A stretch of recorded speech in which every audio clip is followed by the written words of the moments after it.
Chapter 2. Lines that must not be crossed. Alara returned to the fields 3 days later. She told herself it was an accident, that her feet had simply carried her down the familiar path without thought.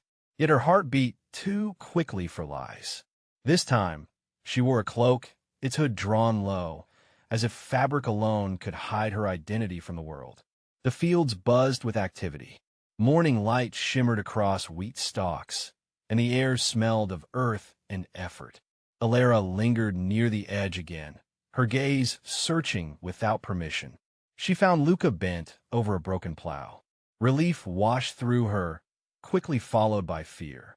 She watched him for several minutes before he noticed her presence. When he did, his body stiffened.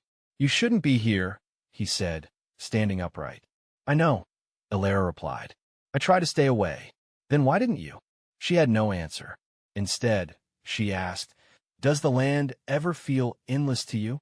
Luca frowned slightly. "Endless?" He looked around. "It feels heavy, like it owns us." Alara swallowed. "My father says land is power." Luca's lips curved into a humorless smile. "That's because he doesn't carry it on his back." The words stung, though she knew they were true. "I didn't come to argue," she said softly. "I came to understand." "Understanding is dangerous," Luca replied, "especially for people like us." "Like us," she echoed. He met her gaze, eyes dark and steady. "You know what I mean?" They stood apart, a careful distance between silk and soil. Alara felt the weight of unseen eyes, though no one nearby seemed to notice them. "What do you want from me?" Luca asked at last. "I don't know," she admitted. "I only know that I keep thinking about you."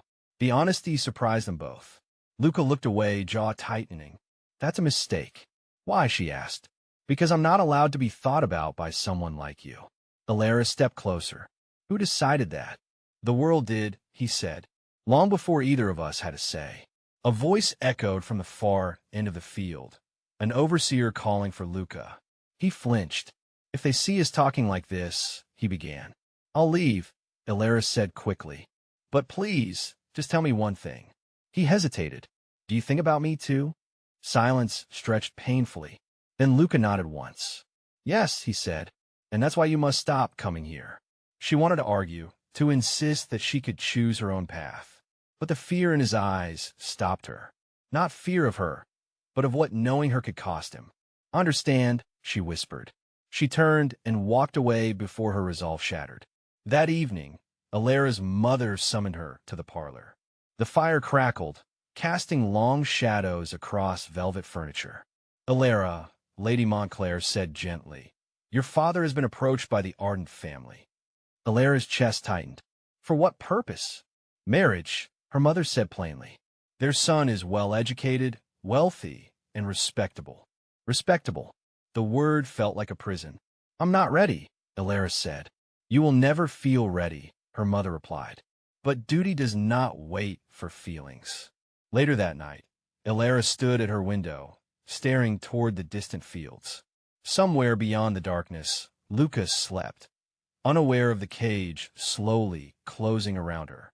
Luca, meanwhile, argued with his father in their small home. "You spoke to her?" his father demanded. "I didn't seek her out," Lucas said. "She came to the fields." "That doesn't matter," his father warned. "The Montclairs don't look kindly on familiarity." "I know," Lucas snapped.